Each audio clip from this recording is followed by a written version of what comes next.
kínai olcsó projektorok elég furcsa fajták, nincs közöttük egyetlen abszolút hibátlan sem. Ez a gép sem az, mégis megvenném.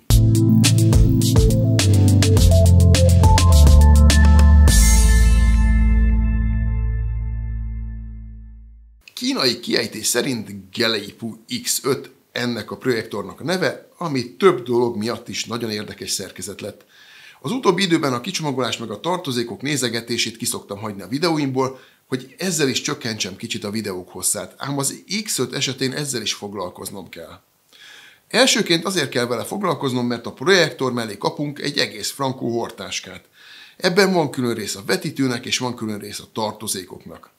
A projektort tépőzáras fülek tartják a helyén, ami egy szuper dolog. Van füle a táskának, szóval vihetjük magunkkal a gépet, ahova csak szeretnénk. De az érdekességek még nem értek véget, hiszen a tartozékos dobozban találunk valami nagyon furcsa dolgot. Egy pici, szürke dobozkát. Ez a kis dobozka pedig nem más, mint egy külső TV-box. Elgondolkoztam rajta, hogy mennyire furcsa megoldás az, hogy adnak egy androidos projektort, ami igazából nem is androidos, hanem hozzá kell majd csatlakoztatnunk egy külső TV-boxot, hogy androidos legyen. Ilyet én még eddig nem láttam. Azután persze hamar kiderül, hogy ez olyan kicsit, mint a népmesében, amikor a paraszt galambot visz ajándékba a királynak. Ám amikor odaadja, a galamb elrepül, így teljesül a kívánság, vagyis vitt is valami ajándékot, meg nem is. Nos, ez a külső TV-box is ilyen, mert ezt a gép beüzemeléséhez be kell tennünk egy kis takarólemez mögé. Nem bonyolult a dolog, takarólemez ki, két kábelt csatlakoztatsz, boxot a helyére pattintod, és visszateszed a takarót. Hip-hop, a külső TV-boxból belső TV-box lett. Nem egy szokványos módszer, az már biztos. Az X5 amúgy egy teljesen átlagos asztali vetítő. 286x251x107 mm-es, a tömege meg 2400 g. Sajnos emiatt a tömeg miatt egy egyszerű tripodra már nem lehet feltenni, de a gumitalpak alatt szabványos menetek vannak, így hagyományos projektor tartóval akár a plafonról is lelógathatod majd. A külső sem túl érdekes. Szemből bal oldalon van az objektív, hátul a megszokott csatlakozók, úgy mint HDMI, USB, AV, és persze van egy fejhallgató kimenetünk is, a fedlapon pedig ott vannak a gombok, amikkel távirányító nélkül is használni lehet. A külső és a tartozékok kapcsán még a távirányítót kell megemlítenem, ami nagyon hasonló a Xiaomi TV boxok mellé adott távirányítóhoz, és nem csak a formájában hasonlít, hanem abban is, hogy ez a távirányító is bluetoothos, vagyis sokkal jobb, mint egy infrás megoldás. A külső után jöhet a belső, vagyis a képességek. A Geleipu X5 egy natív Full HD projektor, vagyis valós felbontása 1920x1080 pixel. Maximálisan 4K-s anyagot küldhetsz majd rá, ezt képes majd leskálázni 1080 pixelre. Természetesen LED fényforrás van benne, 30 000 óra üzemidőt tud, a vetítési technológia pedig LCD-s. A fényáram nagysága 500 anzé, a kontrasztarány 2000 az 1-hez. A vetítő képe 40 coll és 150 coll között lehet.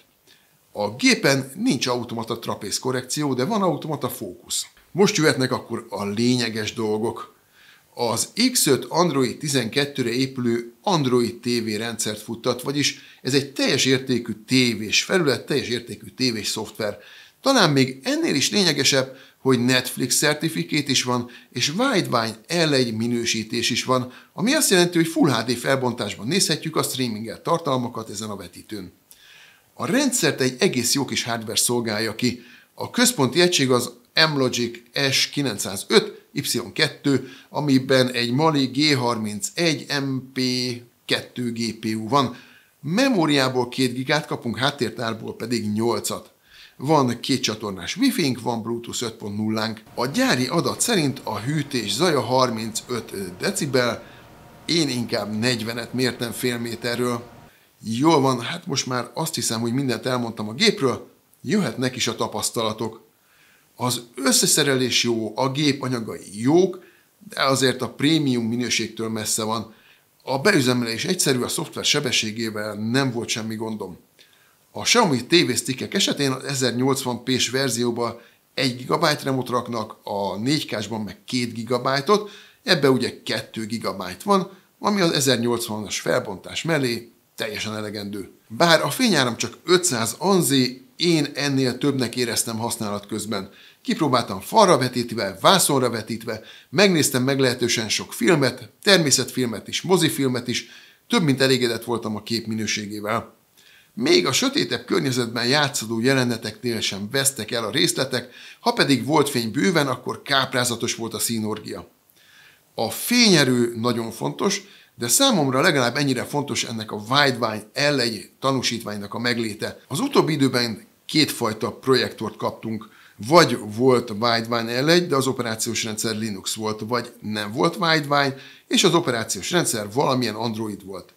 Az Android esetén rengeteg appot telepíthetünk, mentek a streaming szolgáltatók appja is, viszont SD felbontásban kellett filmeket nézni. A Linux esetén szinte nem volt elérhető app, így streamingből csak a Netflix meg az Amazon Prime volt használható, de cserébe legalább ezek Full HD felbontásban jöttek. Hosszú idők óta tehát a Galepu X5 az első olyan projektor, ami rendes Android TV rendszer fut, plusz megkapjuk a Full HD felbontást a streaming esetén. Azt hiszem, ez a fegyvertény az, ami az X5-öt leginkább kiemeli a ma kapható, közepes vagy olcsó projektorok tengeréből. Van azonban néhány hiba is ebben a rendszerben. Ezt egyelőre betudom annak, hogy a gép már a hivatalos bemutató előtt megérkezett hozzám, azóta pedig 2 nagyobb szoftverfrissítés is volt. Vagyis ezen a szoftveren van még mit javítani, de remélhetőleg a végleges verzióban már javítva lesznek a hibák. Az egyik ilyen bug, hogy a bekapcsolás után a távirányítón csak a Netflix gomb működik. El kell indítani a Netflixet, utána kilépek belőle, attól kezdve már az Android TV felületen is irányítja a távirányító a különböző funkciókat. A másik hiba, hogy bár azt ígérték, hogy a kép mérete akár a felére is csökkenthető, nálam 80% az alsó határ, azt gondolom talán ez is inkább szoftveres probléma, mint hardveres. Az első bekapcsolás után szemet szúrt, hogy csak a kép méretét lehet állítani, semmilyen más beállítási lehetőségünk nincs. Szerencsére a második szoftver frissítéssel már érkeztek olyan opciók, amivel a fényerőt, a kontrasztot meg a szaturációt is állíthatjuk, illetve kapunk előre programozott képmódokat, sport, mozi meg egyebek. A hangnál ilyenek egyelőre nincsenek, de ott is megjelent a térhatású hanggal kapcsolatos beállítás, szóval reményeim szerint azért bővülhet itt is a képességek listája. Összességében tehát az apróbb szoftveres hibáktól eltekintve a Galepu X5 egy igazán remek projektor lett. A kép minősége megfelel a kategóriájának, de pluszban ott van a Netflix Certificate, ott van a Widevine L1 minősítés, amik a gyártónak is pénzbe kerülnek. Szóval a nyújtott szolgáltatások és a kép minőségét nézve a Galepu X5 egy kicsivel 80 000 forint feletti ára igazán jóvétellé teszi. Ha hozzácsapjuk, hogy itthon egy olyan táska, amit adnak mellé, belekerül még 4-5 ezer forintba, akkor már tényleg érthető, hogy miért mondtam a videó elején, hogy nem hibátlan, de én tényleg megvenném. Ha neked is megtetszett, akkor a YouTube-on a videó alatt ott lesz a link, ott lesz a kuponkód a vásárláshoz.